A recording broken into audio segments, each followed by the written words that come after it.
오늘부터는 신약 성경을 시작합니다. 마태복음 1장 오늘 하겠습니다. 이 마태복음 들어가고 또 사복음서라고 하는데 마태, 마가, 누가, 요한 이 네 개 복음서가 예수님의 이 땅에서 오신 태어나시고 하신 일들에 대해서 기록을 하고 있습니다. 그럼 한 곳만 기록해도 되는데 왜 똑같은 일들을 네 사람이 기록을 했겠습니까? 그것은 약간 보는 관점들이 다르다라고 하는 것입니다. 마태복음은 주로 유대인의 입장에서 기록한 복음서입니다. 그래서 마태복음은 유대인의 왕으로 오신 예수님에 대해서 기록을 하고 있고, 마가복음은 고난받는 종 예수님에 대해서 이야기하고 있습니다. 그러니까 인간 예수, 사람이 되어온 예수, 고난받는 종에 대해서 그런 관점에서 기록하고 있고, 누가복음은 치료자가 되신 예수님에 대해서 기록을 하는데 주로 이방인들의 관점에서 기록을 하고 있습니다. 그리고 요한복음은 하나님의 아들 예수님에 대해서 기록을 하고 있습니다. 하나님이신 예수에 대한 기록이 되겠다라고 하는 것입니다. 그래서 이 마태복음은 유대인의 관점에서 유대인의 왕으로 오신 예수다라고 하는 것을 보여주기 위해서 족보로 시작합니다. 유대인들은 이 족보를 굉장히 중요하게 생각합니다. 그래서 우리가 읽기는 이 족보가 왜 이렇게 이 마태복음 시작할 때부터 족보가 나와서 딱딱하고 재미가 없느냐라고 하지만 유대인들의 입장에서는 이 족보가 굉장히 중요하다라고 하는 것입니다. 원래는 이 시기적으로 보면은 마가복음이 제일 먼저 기록되어 있습니다. 그런데 이제 여기서는 마태복음부터 나오고 있습니다. 1절로 들어가 보면요, 아브라함과 다윗의 자손 예수 그리스도의 계보라라고 하는 말은 족보다라고 하는 것입니다. 여기서 보면 아브라함과 다윗의 자손으로 예수 그리스도의 계보다 이렇게 나옵니다. 이스라엘의 시작이 누구로부터 시작되느냐? 아브라함으로부터 시작됩니다. 그래서 이스라엘 백성들은 아브라함을 믿음의 조상이다, 그 사람들은 조상이 아브라함이다 이렇게 믿고 있습니다. 그 다음에 이 다윗은 또 누구냐? 다윗을 통해서 하나님이 언약을 하셨습니다. 아브라함하고도 언약을 하셨지만 다윗의 후손으로 메시아가 오실 것이다 라고 말씀을 하셨습니다. 그래서 구약을 대표하는 사람이 누구냐? 아브라함과 다윗입니다. 그 자손으로 예수 그리스도가 오셨다라고 하는 것을 강조하고 있습니다. 구약은 아브라함의 언약과 다윗의 언약, 이제 신약은 새 언약, 예수 그리스도를 통해서 하나님이 역사하신다라고 하는 것입니다. 자, 2절로 가보면요, 아브라함이 이삭을 낳고 이삭은 야곱을 낳고 야곱은 유다와 그의 형제들을 낳고, 이 족보를 기록한 것은 누구가 예수님을 이제 그 이스라엘의 시조부터 시작해서 그 족보에서 나왔다라고 하는 것을 기록하기 위함입니다. 근데 이 족보를 보면은 1절부터 6절까지 보면은 아브라함부터 시작해서 다윗까지 14대를 기록하고 있습니다. 그 다음에 다시 6절부터 다윗부터 시작해서 11절까지 보면 바벨론까지 14대를 기록하고 있고, 12절부터 16절까지 바벨론에서 그리스도까지 14대를 기록하고 있습니다.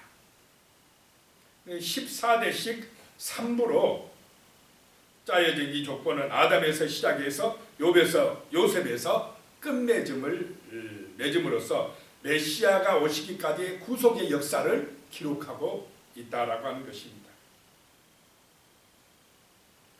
그런데 이 족보 안에 보면 또 특이한 점이 있는데 여자들 이름 5명이 나오고 있다라고 하는 것입니다.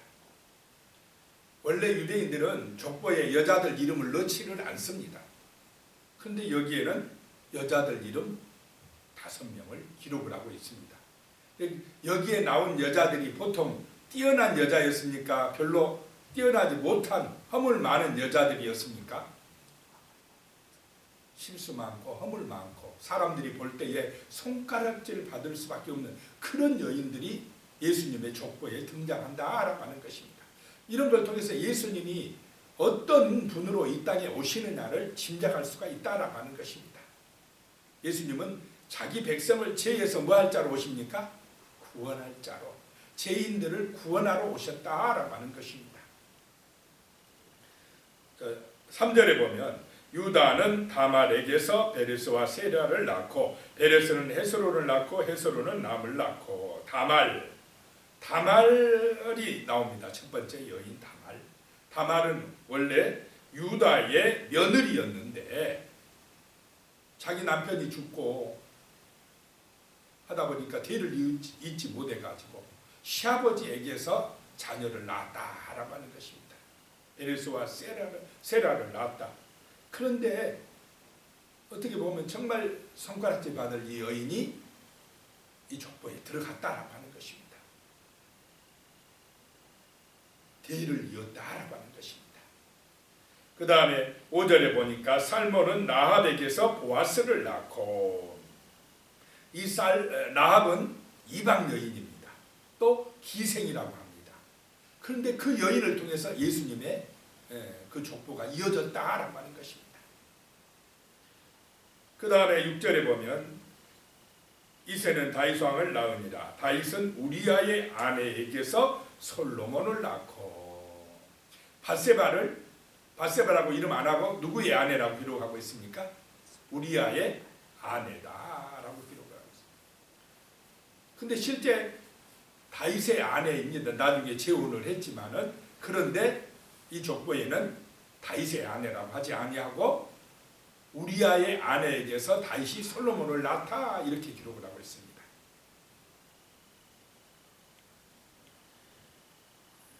우리아의 아내도 다윗도 굉장히 하나님 앞에 비난받아 마땅하지만은 또 그 여인을 통해서 하나님이 그 여인을 용서하시고 구원 역사를 이루어가고 계신다라고 하는 것입니다.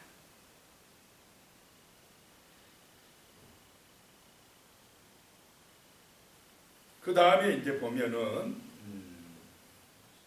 16절에 야곱은 마리아의 남편 요셉을 낳았으니 마리아에게서 그리스도라 칭하는 예수가 나시니라. 그래서 마리아는 처년대 잉태를 했습니다. 그러면 당시 법으로는 어떻게 되어야 된다고요? 돌에 맞아서 율법대로 죽어야 될 형편이었습니다. 그런데 그런 마리아를 통해서 하나님이 정말 구원자 하나님의 아들 예수가 이 땅에 오시게 하셨다라고 하는 것입니다. 그 마리아에게서 난 자가 그리스도다, 메시아다라고 하는 것입니다. 그리스도는 제사장이요, 왕이요, 선지자로서 이 땅에 오신 분이다라고 하는 것입니다. 계속해서 구약에서 메시아, 그리스도, 하나님의 아들이 오실 것이다 라고 하는 그 구약의 약속이 여기서 이루어진 줄로 믿으시기 바랍니다. 약속대로, 언약대로 예수님은 이 땅에 자기 백성을 죄에서 구원하러 오셨다라고 하는 말씀입니다.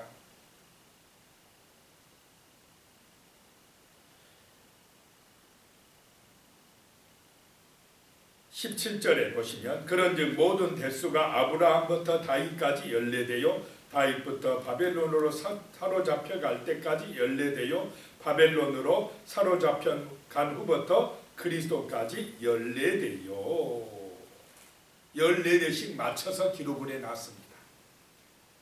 누구를 등장시키려고 이렇게 족보를 기록을 하고 있다고요? 예수님을 등장시키려고요. 아브라함과 다윗의 자손으로 하나님의 약속대로 그리스도가 구원자로 이 땅에 오셨다라고 하는 것입니다. 그러니까 유대인들의 입장에서 봐라, 구약 성경에 약속하신 그 메시아가 지금 마리아를 통해서 이 땅에 오셨다라고 하는 것입니다. 18절 말씀에 보면요, 예수 그리스도의 나심은 이러하니라.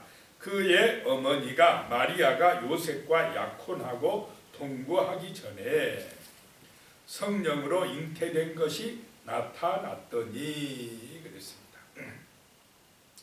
여기서 성령으로 잉태된 것이 나타났다라고 하는 것은, 성령으로 잉태되었다라고 하는 것은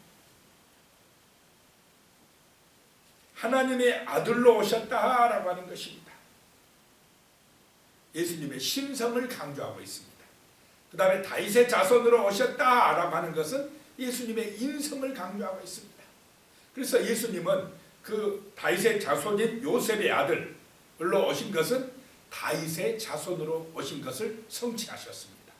그리고 여기 성령으로 잉태된 것은 하나님의 아들로 오신 것, 신성을 말씀하고 있는 것입니다.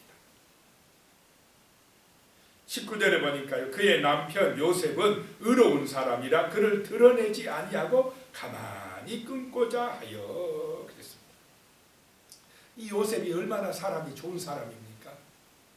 아주 정혼한 사이입니다. 정혼하고 이제 1년 정도 있다가 정식적으로 결혼을 하는데, 그 정혼한 그때에 마리아가 잉태됐다는 그런 소식이 들려왔습니다. 이 소식이 알려지면 이제 파혼당하고 마리아는 죽을 수도 있습니다. 죽게 됩니다. 그런데 이 요셉이 참 의로운 사람이라 그걸 드러내지 아니하고 가만히 끊고자 하고 자기 마리아 아내를 살리려고 그렇게 계획을 세우고 있었다라고 하는 것입니다. 20절에요. 그런데 이 일을 생각할 때에 주의 사자가 현몽하여 이르되 다윗의 자손 요셉아, 내 아내 마리아와 데려오기를 무서워하지 말라. 그에게 잉태된 자는 성령으로 된 것이라 라고 말씀하고 있습니다. 그런 생각을 할 때 꿈에 하나님의 천사가 나타났다라고 하는 것입니다. 그러면서 말씀하시기를 다윗의 자손 요셉아 라고 이야기합니다. 예수님이 누구의 자손으로 오셨다고요? 다윗의 자손으로 오셔서 그 왕권을 이어가실 분이다 라고 하는 것입니다. 그가 성령으로 잉태된 것이니라. 그러니까 데려오기를 무서워하지 말라. 자, 하나님의 아들이 성령의 능력으로 이 땅에 오신 줄로 믿으시기 바랍니다. 그래서 참 이 마태복음의 시작이요, 다윗의 자손 또 하나님의 아들, 그 약속대로 이 땅에 예수가 오셨다라고 하는 것입니다. 21절이에요. 아들을 낳으리니 이름을 예수라 하라.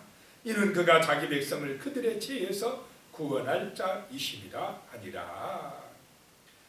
자, 구약에서 하나님의 언약의 말씀을 주셔가지고 자기 백성들을 구원하려고 그렇게 쓰셨습니다. 말씀, 율법도 주셨고 선지자도 보내셨고 그랬는데 이스라엘 백성들이 정말 그들의 그 능력으로, 말씀의 순종함으로 구원받기가 정말 어려웠다라고 하는 것입니다. 그들이 그 말씀을 지켜가지고 율법을 통해서 의롭게 되기가 어려웠다라고 하는 것입니다.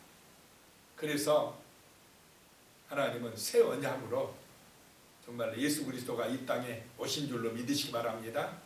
십자가에서 새 언약을 맺어주셨다라고 하는 것입니다. 그 예수님이 이제 아들을 낳으리니 그 예수가 자기 백성들을 그들의 죄에서 구원할 자가 되신다라고 하는 것입니다. 예수님이 구원자로 오신 줄로 믿습니다. 그래서 그 예수를 믿는 사람들에게 하나님의 은혜, 구원의 은총이 임한다라고 하는 것입니다. 자, 예수를 믿을 때에 아무리 허물이 있고 부족한 것이 있어도 그의 허물과 죄가 십자가에서 흘리신 보혈의 피로 씻혀지고 깨끗해지고 용서받고 구원받을 줄로 믿습니다. 그래서 예수님을 통해서 우리는 의롭게 되어지고 하나님의 자녀가 되어지고 천국의 백성이 되어진다라고 하는 것입니다. 예수님이 구원자다라고 하는 것입니다. 그분은 다윗의 자손이고 사람이면서 또 성령으로 잉태된 하나님의 아들이시다라고 하는 것입니다. 22절에요. 이 모든 일이 된 것은 주께서 선지자로 하신 말씀을 이루려 하심이니 이르시되, 선지자를 통해서 말씀하신 것을 이루시려고 이 땅에 오셨다라고 하는 것입니다. 그래서 예수님은 그냥 오신 게 아니라 언약대로 말씀대로 오셨다라고 하는 것입니다. 23절에요. 보라, 처녀가 잉태하여 아들을 낳을 것이요 그의 이름은 임마누엘이라 하리라 하셨은즉 이를 번역한즉 하나님이 우리와 함께 계시다 함이라. 그래서 이 마태는 구약의 말씀을 들고 그 말씀대로 성취하여 오신 분이, 성취하시러 오신 분이 예수다라고 강조를 많이 합니다. 이 말씀은 기억자 써있고 밑에 보면 이사야 7장 14절 말씀입니다. 이사야 선지자의 예언대로, 말씀대로 예수님이 이 땅에 오셨는데, 처녀가 잉태하여 아들을 낳을 것이요 그의 이름은 임마누엘이라 하리라. 그 말씀을 성취하셨다라고 하는 것입니다. 그래서 임마누엘은 하나님이 우리와 함께 계시다라고 하는 것입니다. 예수를 믿음으로 하나님의 성령이 우리 안에 오셔서 우리와 함께 계시는 줄로 믿습니다. 그래서 우리의 마음이 하나님의 성전이 되어지는 것입니다. 이제 우리는 예수를 믿음으로 하나님이 우리와 언제나 동행하시는 줄로 믿으시기 바랍니다. 하나님이 함께 하신다라고 하는 것입니다. 그래서 우리는 세상 사람하고 다릅니다. 성령의 표를 받은 사람입니다. 예수를 믿음으로 성령이 우리 안에 하나님의 영이 오셨다라고 하는 것입니다. 이제 임마누엘의 은혜를 받은 믿음의 사람들이다라고 하는 것입니다. 24절에 보면요, 요셉이 잠에서 깨어 일어나 주의 사자의 분부대로 행하여 그의 아내를 데려왔으나, 하나님이 쓰시는 사람들의 마음을 볼 수가 있습니다. 참 요셉이란 사람이 순수하고 좋은 사람입니다. 만약에 조금 나쁜 사람 같으면 이걸, 이 말씀을 믿겠습니까? 안 믿겠습니까? 아니, 마리아가 잉태가 됐는데 그게 뭐 성령으로 됐다고? 꿈에 나타나서 천사가 이야기한다고 믿어지겠습니까? 어떤 놈하고 같이 자고 이러면서 의심하고 화를 내고 자기 부모한테 알리고 하면 얼마나 마리아 입장이 어려워지고 힘들어졌겠습니까? 그런데 참 이 요셉도 그렇고 마리아도 그렇고 순수한 청년들입니다. 말씀대로 믿어요. 천사가 말해준 대로 믿어버립니다.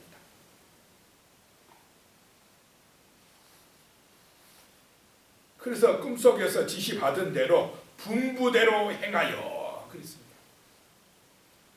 그의 아내를 데려왔고 25절에 아들을 낳기까지 동침하지 아니하더니 낳음의 이름을 예수라 하니라. 천사가 알려준 대로 그대로 했다는 것입니다. 하나님이 이렇게 정말 마음이 깨끗하고 순수한 사람들을 통해서 오늘날에도 하나님이 함께 역사하여 주시고 하나님의 일을 하시는 줄로 믿으시기 바랍니다. 자기 생각대로가 아니라 말씀대로, 하나님의 말씀대로 믿고 말씀대로 순종하고 그렇게 하는 그 사람들을 통해서 지금도 하나님의 구원 역사는 진행되는 줄로 믿으시기 바랍니다. 자, 예수 그리스도가 약속대로 말씀대로 이 땅에 우리를 구원하시려고, 우리를 죄와 사망에서 건져주시려고 오신 줄로 믿습니다. 기도드리겠습니다. 오늘 말씀을 기억하면서 같이 기도하시겠습니다. 하나님 아버지, 예수님은 구약의 말씀하신 대로, 구약의 약속대로 아브라함과 다윗의 자손으로 이 땅에 오셨습니다. 메시아 그리스도로 오셨습니다. 우리의 제사장이 되시며 우리의 정말로 왕이 되시며 우리에게 정말 하나님의 그 앞으로 나갈 수 있는 길을 알려주신 선지자로 오셨습니다. 예수님은 그리스도요 우리의 구원자가 되십니다. 참으로 우리의 마음속에 주 예수 그리스도를 진실로 우리의 구원자로 믿는 믿음을 허락하여 주시고, 그러므로 우리가 주님과 동행하는 임마누엘의 삶이 될 수 있도록 도와주시옵소서. 참으로 예수 그리스도를 우리의 마음에 모시고 예수님을 우리의 목자로 모시고 우리의 삶의 주인으로 믿고 의지하고 언약의 말씀을 진실로 묵상하며 그 말씀의 은혜를 따라 살아갈 수 있도록 도와주시옵소서. 정말로 이 땅에 오신 다윗의 자손 인간이신 예수님이시면서 그 인간으로서 우리의 모든 허물과 죄를 대신받은 그런 고난의 종이면서 또 하나님의 아들 예수 그리스도 성령으로 잉태되신 우리 주 예수 그리스도를 아버지 하나님 진실로 믿고 의지하는 신실한 믿음의 사람들이 될 수 있게 하여 주시옵소서. 그 말씀을 진실로 우리 마음에 새기고 순종하며 살아감으로 요셉처럼 마리아처럼 하나님 앞에 귀하게 쓰임받는 믿음의 일꾼들이 될 수 있도록 주여 우리를 도와주시옵소서. 예수님의 이름으로 간절히 기도드리오며 이제는 우리 주 예수 그리스도의 은혜와 하나님 아버지의 무한하신 사랑과 성령님의 교통하시고 함께하시고 도우시는 놀라운 은혜가 영원히 함께하시기를 간절히 축원하옵나이다. 아멘.